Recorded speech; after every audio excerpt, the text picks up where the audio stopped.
예수님의 탄생은요, 이 세상에 존재하는 어떤 인간의 탄생과도 다릅니다. 구별됩니다. 왜냐하면요, 성경이 예수님의 탄생을 인류의 유일한 구세주로서의 탄생이다 이렇게 선포하기 때문에 그렇습니다. 그래서 예수님의 탄생과 모든 인류의 탄생은 확실하게 구별이 되어지는 것입니다.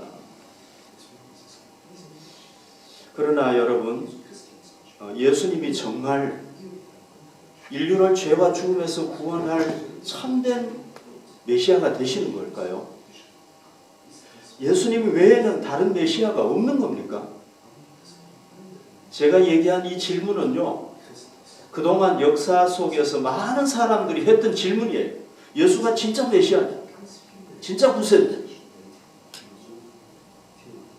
이 질문은요, 앞으로도 계속되겠죠. 인류 역사가 존재한 이 질문은 계속될 거란 말이죠.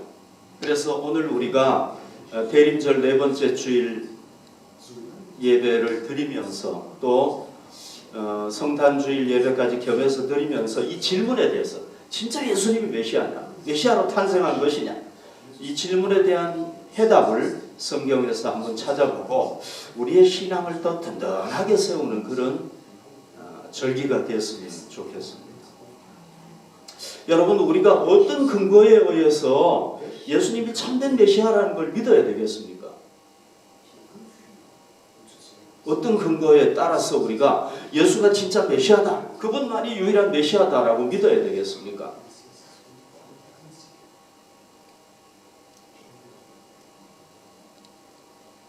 이 절을 한번 봅시다. 유대인의 왕으로 나신 이가 어디 계시냐? 우리가 동방에서 그의 별을 보고 그에게 경배하러 왔노라 하니. 여기 보시면 유대인의 왕이라는 얘기가 나오잖아요. 이 말은요, 메시아에 대한 다른 명칭이에요. 메시아. 그럴 때 유대인들은 어떻게 표현했냐면 유대인의 왕 이렇게 표현을 한 겁니다. 그러니까 이게 뭐냐면 메시아가 나셨다 그런 얘기죠. 그런데 유대인의 왕이라는 것은요, 꼭 유대인의 왕이라는 얘기가 아니라 유대에 태어난 인류를 위한 메시아다 이런 의미가 담겨 있습니다. 여기 잘 보시면은요, 그의 별을 보고 그에게 경배하러 왔다 그랬잖아요. 그의 별을 보고.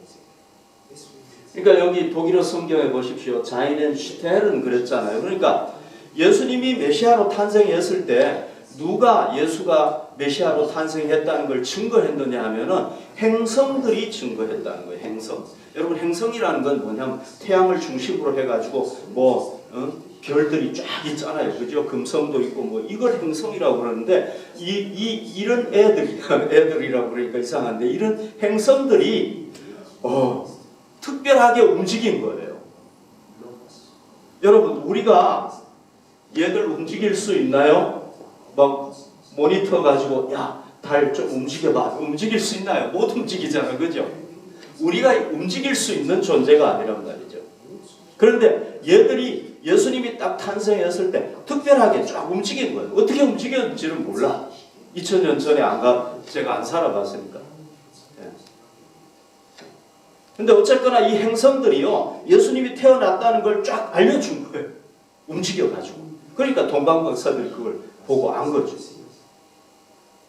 첫 번째 중요한 건 행성들이 증거했다. 그런 얘기입니다. 창세기 1장 14절에 보십시오. 하나님이 이르시되 하늘의 궁창에 광명체들이 있다. 광명체들이라는 건 뭡니까? 태양, 별, 달 이런 거잖아요. 그죠?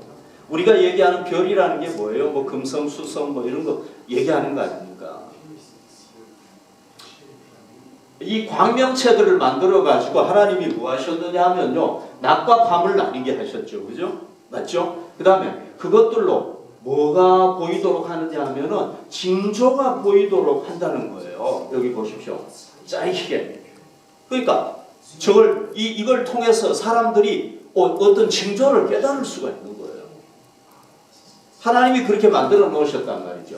그 다음에 계절도 당연히 나뉘고 날과 해를 이루게 하리라. 그죠? 저것 때문에 1년이 생기고 달이 생기고 하루가 생기고 이렇게 된단 말이에요. 그러니까 하나님께서 어떻게 하셨냐면 메시아가 이 세상에 태어나실 때 그 광명체들을 통해서 그 행성들을 통해서 예수가 태어났다는 걸 쫙 알려주신 거예요. 이게 하나의 증거가 되겠죠.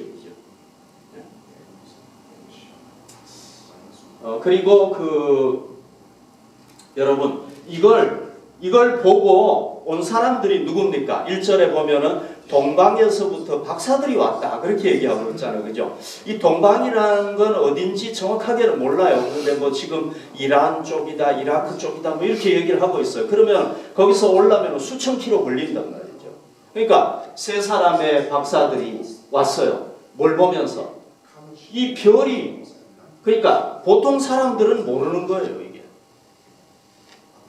특별히 이거를 천체를 연구하는 천문학자 이 사람들이 박사라는 건 뭐냐면 천문학자라는 얘기거든요. 그러니까 이 사람들이 천문을 이 광명체들을 보면서 행성들을 보면서 연구하다가 보니까 놀라운 일을 발견한 거라고. 메시아가 나타났다는 게 증명이 딱 된 거라고.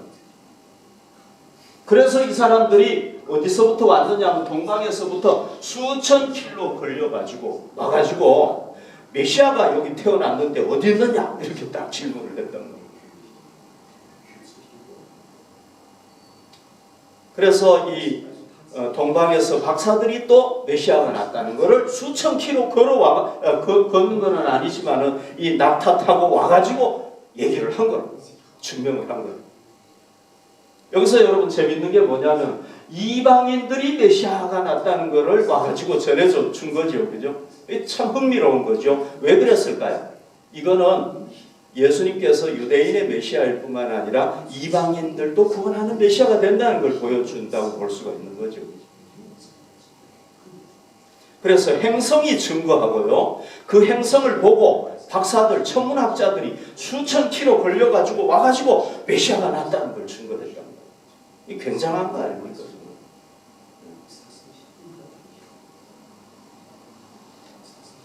그 다음에 이제 세 번째 증거가 뭐냐 하면요.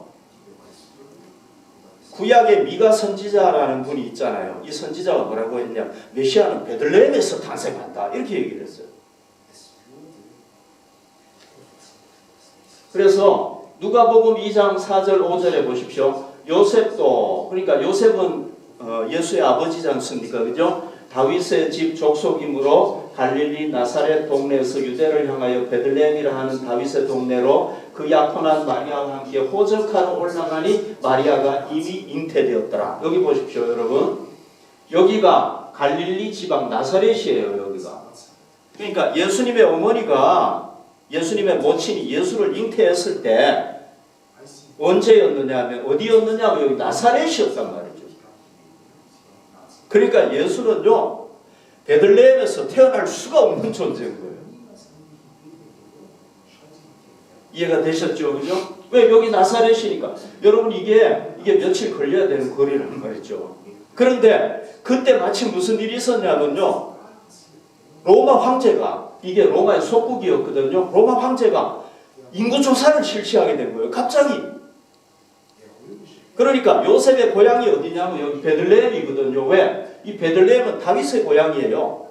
요셉은 다윗의 후손이잖아요. 그죠? 그러니까 호적하기 위해서 어디를 가게 됐느냐 하면은 그 임신한 마리아 나귀에 태워가지고 어디로 왔느냐 하면 이 베들레헴에 오게 됐단 말이죠. 그래서 베들레헴에 도착해가지고 출산을 하게 돼버린 거예요. 그러니까 어떻게 된 거예요? 나사렛에서 출생한 게 아니라 묘하게도 정말 놀랍게도 베들레헴에서 딱 출생을 해버립니다. 그래가지고 누구의 예언을 이룬 겁니까? 미가의 예언이 딱 이루어진 거야. 메시아 딱 들어. 제가 세 가지 얘기했죠. 행성이 천체가 증명을 했고요. 동방 박사들이 그 먼 거리에서 와가지고 증명을 했죠. 또 베들레헴에서 딱 탄생할 수가 없는데 거기에서 탄생했다.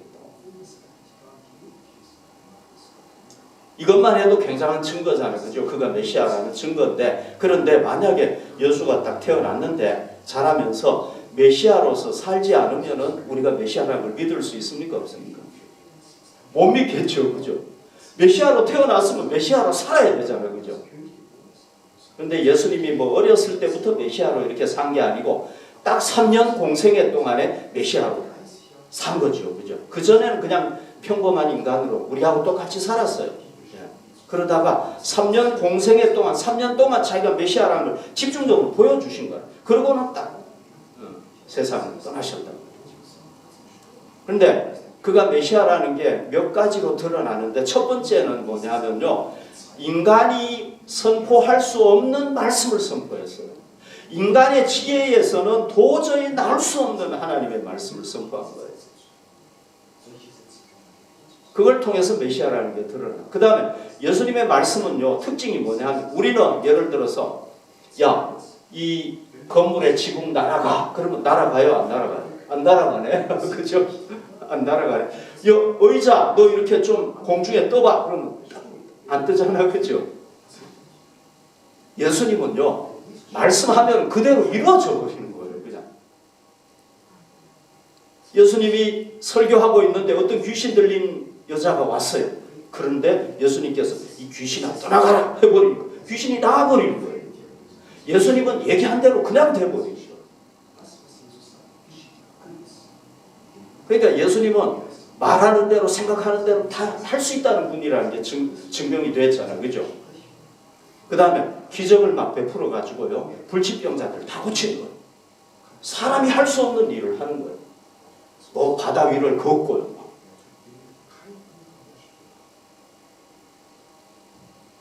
거기다가 어떻게 합니까? 죽은 자까지 막 살려내요.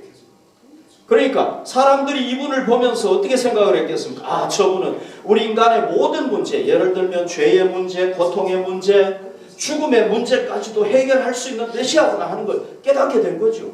확실하게.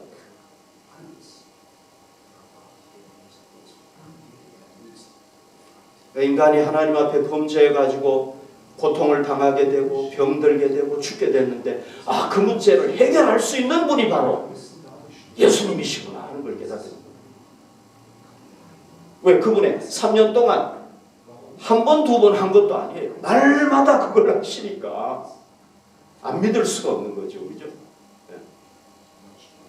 더 결정적인 게 뭡니까? 예수님의 십자가의 죽으심과 부활이죠. 그죠? 이게 확실한 증거죠. 예수님이 십자가에 달려 돌아가셨어요. 그런데 예수님이 제가 늘 얘기하지만 예수님이 죽음으로 딱 끝나버렸어요. 그러면 메시아가 돼요? 안 돼요? 안 되죠. 그죠? 메시아가 될 수 없어요. 여러분 이 세상에 자기가 메시아라고 하는 이단들이 얼마나 많아요. 이단 교주들이 다 걸려 넘어지는 게 뭡니까? 죽지 말아야 되는데 영생해야 되는데 영생을 못하는 거예요. 그러니까 메시아가 안 되는 거예요. 메시아를 믿고 싶어도 못 믿는 것. 자기가 죽었는데 어떻게 나를 죽으면서 구원해낼 수가 있겠어요. 그러니까 이단의 교수들이 다 이단으로 끝나버리는 이유가 뭐냐면 나는 영생한다. 살아있을 때는 마음대로 얘기할 수 있죠. 그죠? 그런데 다 죽어버려요. 그러니까 안 되는 거예요. 근데 예수님은 죽었다가 어떻게 합니까? 살아났죠. 그죠? 예. 제자들이 다 봤죠. 한 번에 500명이 그걸 다 본 거예요. 확실하게 증거가 되잖아요. 그죠? 그러니까 다시 살아났다가 또 죽은 게 아니잖아요. 예수님은. 살아났다가 죽는 사람은 많아요. 이 세상에. 근데 예수님은 죽은 게 아니라 계속 살아서 존재, 승천까지 해버렸단 말이죠. 그러니까 이분은 인류에게 뭘 선물할 수 있는 분이에요? 부활을 선물할 수 있는 분이라는 게 드러난 거예요. 그래서 이런 증거들이 다 뭡니까? 그가 진짜 메시아라는 거예요. 여러분 좀 거짓말이라도 다른 종교에라도 이런 뭐 일들이 좀 기록이 돼 있으면 좋겠어요. 근데 그런 거 기록하는 데가 하나도 없어요. 다 70, 80 잘 살다가 돌아가셨어요. 무덤들이 다 있어요. 막 부활했다고 하지만은 그건 좀 믿기가 어렵죠. 그 다음에 또 결정적인 증거 중에 하나가 뭐냐면 이거죠. 이 사람 누군지 알겠죠, 여러분? 바울이잖아요, 그죠? 바울이 교회를 박해하고 악랄하게 박해하고 그리스도인들 막 잡아가지고 죽였던 사람 아닙니까? 이 사람이 부활하신 예수님, 빛 대신 예수님 만나고 난 뒤에 어떻게 회심했잖아요. 그죠? 여러분, 이 바울은요 정말 완벽한 예수님의 메시아라는 증거예요. 제가 설명을 해볼게요. 한번 들어. 회심했죠. 그죠? 그 다음에 바울이 전한 복음의 핵심이 뭐냐 이거예요. 로마서 10장 9절 10절. 이 로마서는 우리 그리스도인들이 어떻게 구원받는가에 대해서 얘기를 해주고 있잖아요. 구원에 대해서 한마디로 얘기하는 게 이거란 말이죠. 보십시오. 내가 만일 내 입으로 예수를 주로 시인하며 또 하나님께서 그를 죽은 자 가운데서 살리신 것을 내 마음에 믿으면 구원을 받으리라. 사람이 마음으로 믿어 의에 이르고 입으로 시인하여 구원에 이르느니라. 그러니까 간단하게 보십시오. 예수님이 누굽니까? 주님으로 시인해야 됩니다. 하나님이시다. 성자시다. 이걸 믿어야 되는 거예요. 그 다음에 또 두 가지 뭘 믿어야 되는 거예요? 예수님이 십자가에 달려서 돌아가셨다. 근데 부활하셨다. 우리 죄를 위해서 십자가 지고 죽으셨는데 우리를 살리기 위해서 부활하셨다. 그죠? 그게 물고기란 말이죠. 익수스라는 물고기의 의미예요. 예수 그리스도 하나님의 아들. 메시아.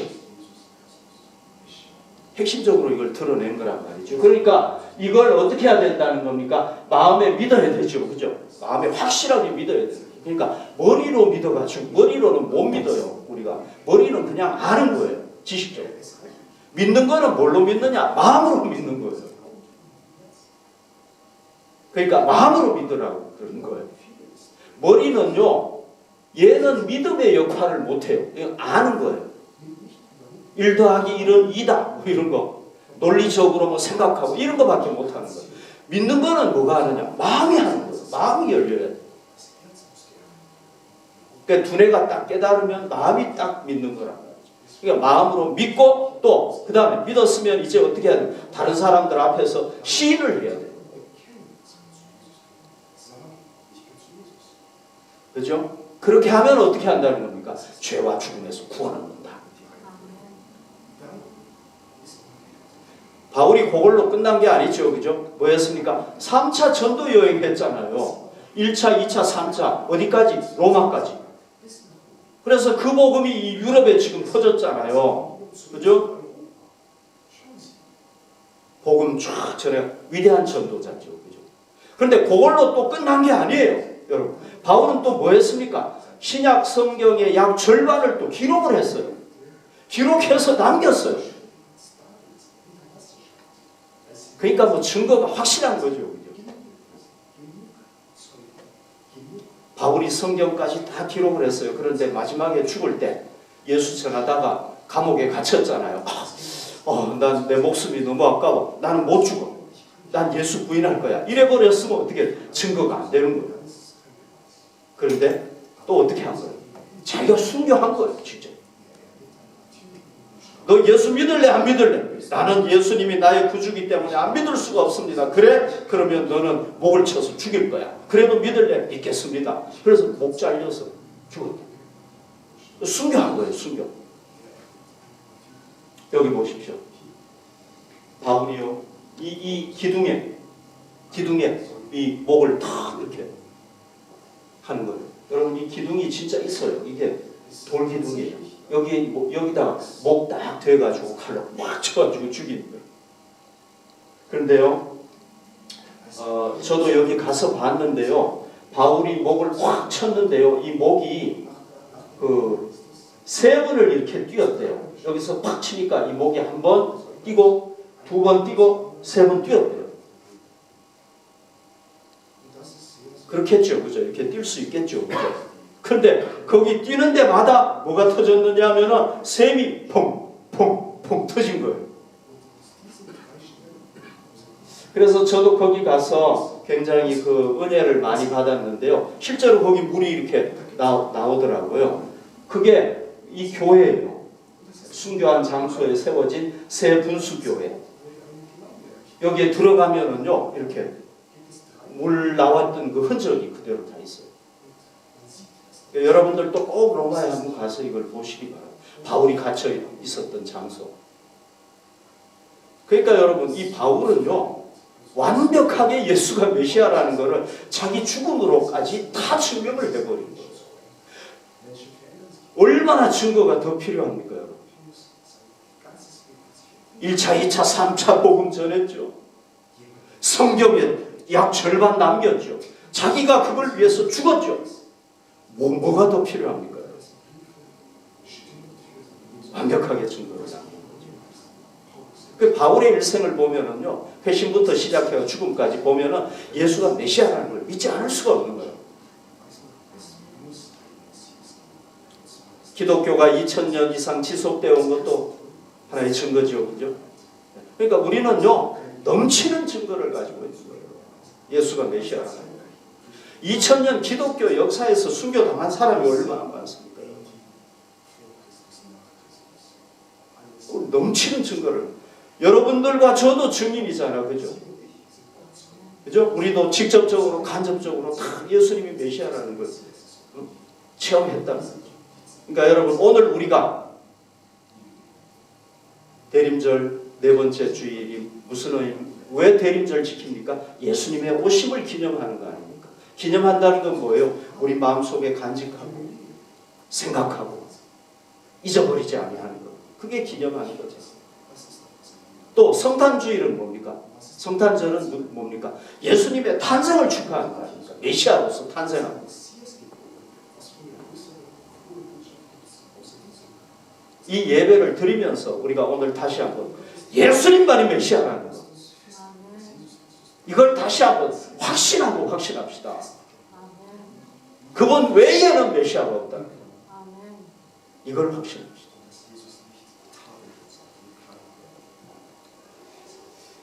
동방 박사들이요, 그들이 별을 보고 매우 크게 기뻐하고 기뻐하더라. 메시아가 있는 곳에 딱 도착을 하고 나니까요, 뭡니까? 메시아를 발견했잖아, 그죠? 그러니까 이 사람들이 어떻게 했다는 겁니까? 기뻐하고 기뻐했다. 그러니까 말로 표현 못할 기쁨을 가지고. 왜? 그렇게 수천 킬로 걸려가지고 와가지고 메시아를 만났으니까. 메시아가 뭡니까? 자기들은 구원할 자 아닙니까? 죄에서 구원하고 죽음에서 구원하고. 진짜 메시아를 만났는데 여러분, 메시아 만났네. 맹숭맹숭 할 수 있겠습니까? 아니죠, 그죠? 저분이 나의 구세주라는 걸 진짜 믿으면은요, 어떻게 되겠습니까? 기쁨이 넘칠 수밖에 없겠죠, 그죠?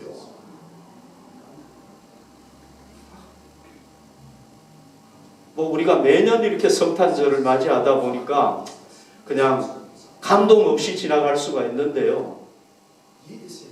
하나님께서 누구를 구원하기 위해서 아들을 보내주셨습니까? 인류를 구원하기 위해서 보내주셨지만 적게 보면은 누구를? 나를 위해서. 아멘. 바로 나를 구원하기 위해서 보내주신 거예요. 누구를 보내주셨습니까?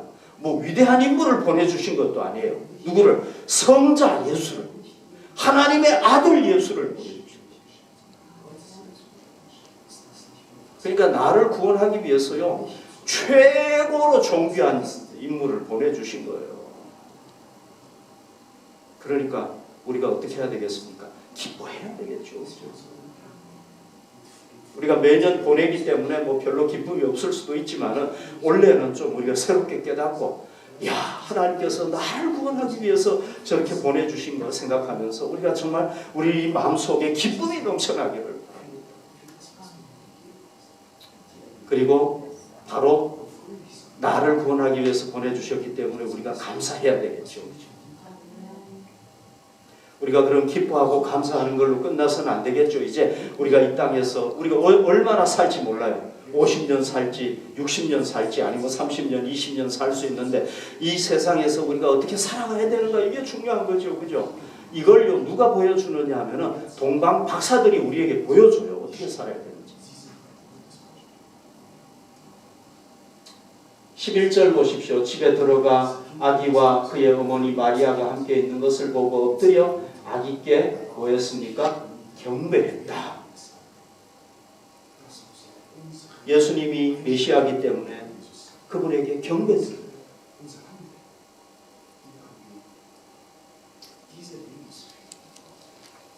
이 경배했다는 건 뭐냐 하면요, 하나님에게 드리는 걸 얘기하는 예배를 의미하는 거예요. 사람에게는 이런 경배를 안 해요. 하면 안 되는 거예요. 이 경배는 누구만 받을 수 있는 거냐 하면은 하나님만 받을 수 있는 거란 말이죠. 그러니까 이 사람들이 누구한테 한 거냐 하면은 아기 예수에게 한 거란 말이에요. 마리아에게 한 게 아니에요. 요셉에게 한 게 아니에요. 누구에게 한 거냐? 아기 예수께 한 거예요. 왜? 그분이 메시아고 하나님의 아들이라는 걸 알았기 때문에 그렇게. 왕이시라. 만왕의 왕이시라는 걸 알았기 때문에. 그러니까 우리도 여러분 이 땅에 우리가 왜 예수님을 보내주셔가지고 우리를 구원했는지는 다 아시죠? 그죠? 왜? 하나님께서 우리를 통해서 경배받으시도록 하셨단 말이죠. 그러니까 우리는요, 이 세상에 그 어떤 것도 경배하면 안 되는 거예요. 누구만 경배해야 되는 거예요. 삼위일체 하나님만 경배해야 돼요. 우리가 일생 그분만 예배드려야 된단 말이에요. 그분에게. 그러니까 오늘 우리가 어떤 결단을 해야 되느냐. 나는 일생 삼위일체 하나님만, 참된 하나님 그분만 경배하겠습니다. 그 어떤 것도 경배하면 안 돼요. 아무리 위대한 인간이라도 우리가 경배하면 안 돼요. 나에게 이 세상을 통치할 수 있는 권력을 준다고 할지라도 우리가 거기에 하면 안 되는 거예요. 누구에게만 경배해야 되는? 오직 살아계신 하나님께만 경배해야 돼요. 그 다음에 이제 여기 보십시오. 호배 합을 열어 황금과 유황과 몰약을 예물로 드리니라 그랬죠. 그죠? 자, 이 동방박사들이요, 세 사람이 이렇게 황금과 유황과 몰약을 예물로 드렸다. 여러분, 이 황금과 유황과 몰약을 예물로 드렸다는 건 어떤 의미가 담겨 있습니까? 자기들의 삶을 드리고, 그죠? 삶을 드린 거죠. 왜? 그 먼 거리에서 와가지고 드린 거니까 자기들의 삶을 드린 거죠. 여기에 이 사람들의 마음이 담겨 있겠죠. 마음을 드린 거예요. 삶을 드리고 마음을 드린 거예요. 다 드린 거예요. 다. 여러분 잘 아시겠지만은 여기 한번 보십시오. 이게 황금이잖아요. 황금은 뭐냐면은 예수님의 왕적인 권위, 영원히 변하지 않는 왕적인 권위, 이걸 드러내주는 거죠. 그 다음에 유향이라는 건 뭐냐면은 이걸로 향을 만들어가지고 하나님 앞에 이렇게 태우는 거거든요. 이건 뭐냐면은 예수님의 거룩하심이라든지 어떤 신성을 의미한다고 볼 수가 있고요. 모략은 뭐 하는데 쓰는 거냐면 시체를 부패 방지하는 데 막는 거거든요. 그러니까 이거는 예수님의 순환과 죽음을 드러낸다고 볼 수 있습니다. 예수님께서 하나님의 아들이시고 참 왕이시고 인류의 메시아가 되신다는 것을 이걸 통해서 드러냈다고 볼 수가 있는 거죠. 다 귀한 거란 말이죠. 이게 다 귀한, 세상에서 구하기 어려운 이걸 한 사람이 하나씩 다 드렸다는 거죠. 그러니까 이 사람들이 어떻게 하는 겁니까? 예수님께 경배하고 메시아에게 경배하고 그 다음에 그를 위해서 자기 마음과 자기 삶을 다 드린 삶을 살았다. 이렇게 볼 수가 있는 거죠. 다 드린 거죠. 우리도 어떻게 살아야 되겠습니까? 우리가 예수 믿기 전에는 세상 것을 위해서 살았고 나 자신을 위해서 살았잖아요. 그죠? 이제는 누구를 위해서 살아야 되겠습니까? 우리의 인생뿐만 아니라 우리가 하나님께로부터 받은 모든 것 다 누구를 위해서 살아야 되겠습니까? 예수님을 위해서 살아야 되겠죠. 예수님을 위해서 산다는 건 뭡니까? 여러분 두 가지로 볼 수가 있어요. 그건 주님의 교회를 위해서 헌신하는 거라고 보셔야 돼요. 성경적이에요. 그게. 그 다음에 예수님을 증거하는데 하나님 나라를 회복하는 데 쓰임받는 게 그거라고 볼 수가 있습니다. 우리가 왜 그렇게 살아야 됩니까? 바울은 이렇게 얘기를 했습니다. 로마서 14장 8절 우리가 살아도 주를 위하여 살고 죽어도 주를 위하여 죽나니 그러므로 사나 죽으나 우리가 주의 것이다. 이제 우리가 누구의 것이 됐습니까? 예수님의 게 됐다. 왜? 예수님이 우리를 값주고 샀기 때문에, 우리를 구원했기 때문에, 예수님의 생명 주고 우리를 샀단 말이에요. 그러니까 우리가 누구 겁니까? 이제 예수님의 게 됐단 말이에요. 그러니까 우리는 살아도 예수님 거고 죽어도 천국에서 예수님 거고. 그러니까 우리는 누구를 위해서 살아야 되느냐? 예수님을 위해서 살아야 됩니다. 오늘 여기 성경에 보면은 종교 지도자들 나오죠, 그죠? 이 종교 지도자들은 어떤 사람입니까? 메시아가 온다는 거 지식적으로 알았어요. 그런데 신앙이 없었어요. 마음으로 안 받아들였어요. 이걸 진짜 안 믿은 거예요. 그러니까 예수가 어디서 나겠느냐, 메시아가 어디서 나겠느냐, 그러니까 1초도 지체하지 아니하고 베들레헴입니다. 대답은 기가 막히게 해버린 거예요. 그런데 안 믿었어. 그러니까 메시아 예수님을 맞이할 수가 없었다. 헤로드 왕은 어떻게 했습니까? 헤로드 왕은 야, 너희들 예수 있는 그 메시아 만나거든 나한테도 좀 알려다오. 나도 가서 경배하려고 그래. 근데 그건 다 거짓말이었죠. 그죠? 왜 그렇게 했습니까? 자기의 왕권을 지키기 위해서. 그리고 박사들이 나중에 그냥 가버렸잖아요. 그죠? 다른 길로 가버렸잖아요. 그러니까 어떻게 했습니까? 그 지역에 있는 3살 이하의 아이들, 영아들 다 죽여버렸잖아요. 그럼 얼마나 많은 아이들이 죽었는지 모르지만 아무튼 죽었어요.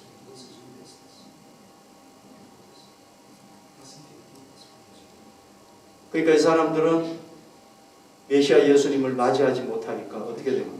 메시아 예수를 위해서 헌신하지 못하니까 멸망을 당해버리고 말았죠. 그죠? 여러분, 자, 이 동방박사들하고 이 사람들 한번 비교해 보십시오. 동방박사들은요, 영원히 칭송을 받아요. 왜? 예수님을 메시아로 믿고 헌신했기 때문에. 이 사람들은요, 영원히 저주받은 존재가 되는 거예요.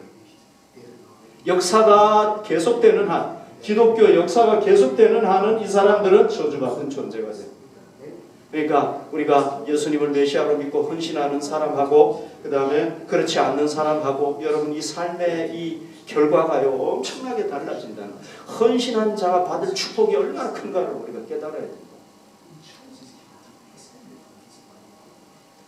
제일 중요한 걸 얘기를 하겠습니다. 그건 뭐냐면 우리가 아무리 신앙생활을 잘했다고 해도요, 재림하실 예수님을 맞이하지 못하면 어떻게 되는 거예요? 심판받게 되는 거예요. 뭐 우리가 막 황금을 드리고 막 엄청난 일을 했다고 해도 재림하실 예수님을 맞이하지 못하면 어떻게 돼? 모든 게 다 헛되게 돼요.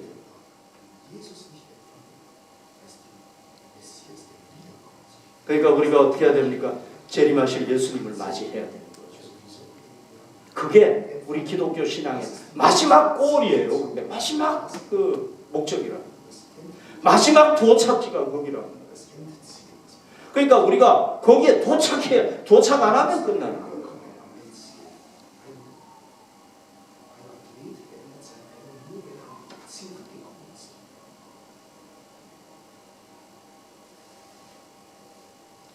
자, 여기 보십시오. 그들은 꿈에 헤롯에게로 돌아가지 말라 지시하심을 받아 다른 길로 고국에 돌아가니라. 이 사람들이 또 어떻게 살았느냐 하면은요, 하나님의 지시받는 삶을 살았죠. 그죠? 하나님께서 가지 말라 그러니까 안 갔단 말이죠. 여러분, 만약에 이 사람들이 헤롯에게 돌아갔으면 어떻게 됐겠어요?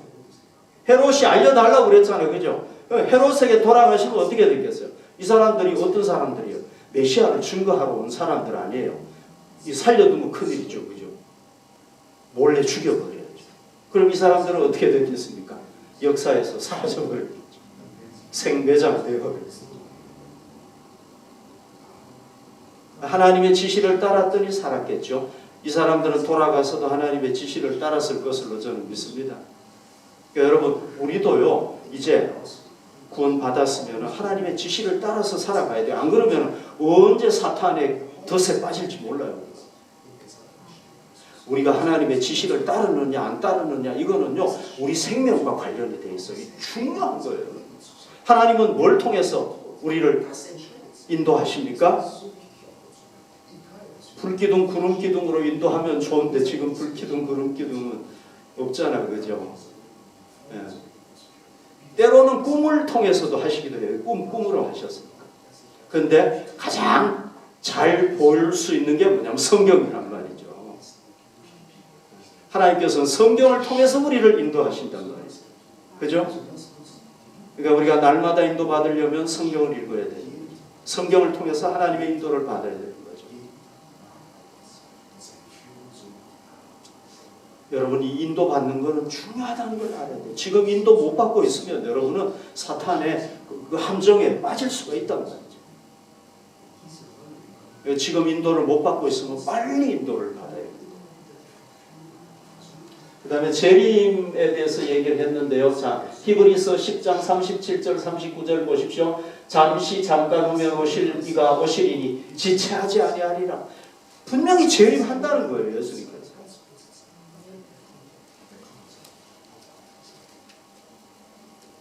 38절 보십시오. 나의 의인은 믿음으로 말미암아 살리라. 또한 뒤로 물러가면 내 마음이 그를 기뻐하지 아니하리라. 우리는 뒤로 물러가 멸망할 자가 아니요 오직 영혼을 구원하며 이르는 믿음을 가진 자니라. 여러분, 우리가요 뒤로 가면은 어떻게 되는 거예요? 멸망, 저주, 영원한 지옥이에요. 그렇죠? 그러니까 우리는요 이제 경주를 시작을 했잖아요. 절대 뒤를 보면 안 되는 거예요. 아, 정말 힘들구나. 그리고는 뒤로 돌아서서 가면은 끝장나는 거예요. 그러니까 우리는 절대 뒤로 가면 안 되는 거예요. 어디로만 가야 되는 거예요? 앞을 향해서만 가야 되는 거예요. 이제 우리는 죽어도 앞을 향해서 가야 되는 거예요.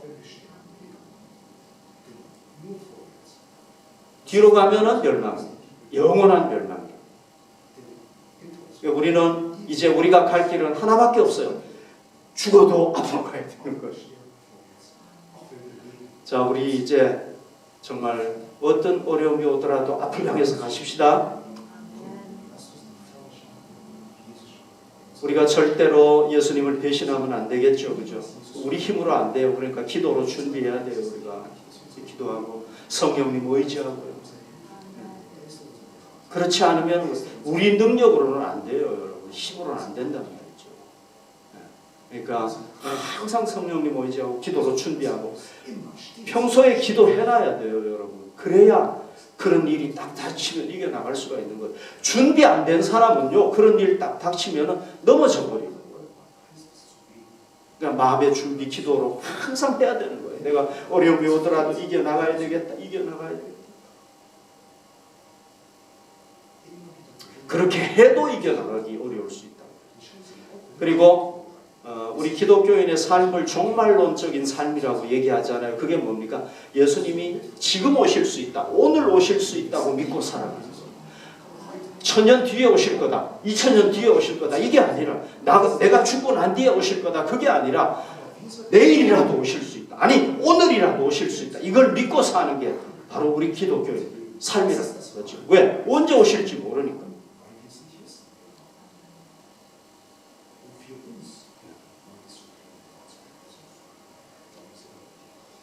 그래서 우리가 항상 종말론적인 삶을 살아야 되고요.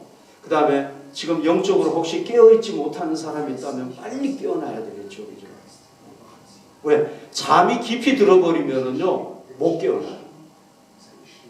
조금 잠들었을 때 빨리 깨어나야 되는 거예요. 그리고 잘못하면 우리가 어둠이 우리를 막 닥칠 수 있죠. 그죠? 갖가지 어둠이 우리를 닥치는데 우리가 그 어둠이 닥칠 때마다 빨리 이기고 물리치고 그래야 돼. 왜? 어둠도요, 너무 깊이 가버리면 빠져나올 수가 없는 거예요.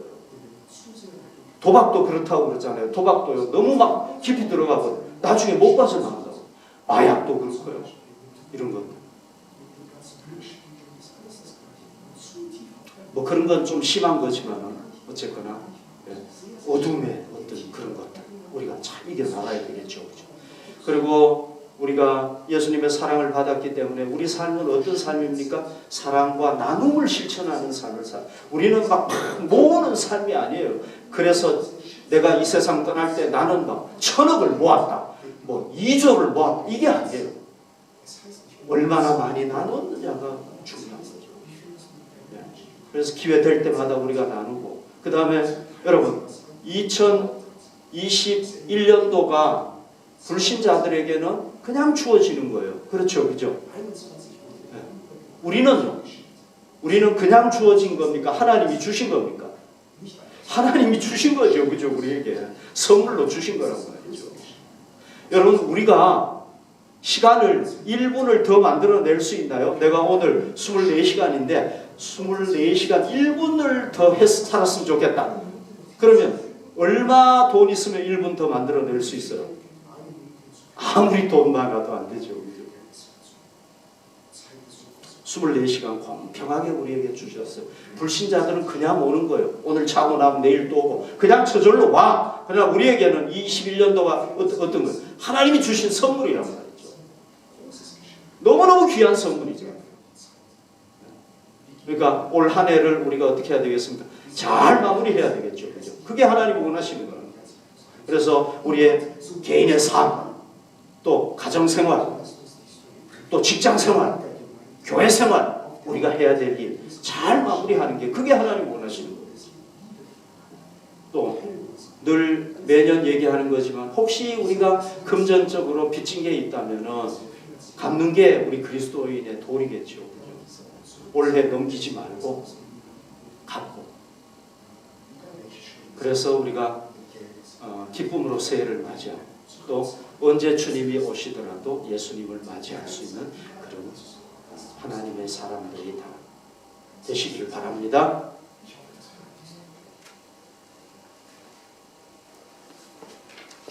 우리 함께 하나님 앞에 기도드리겠습니다.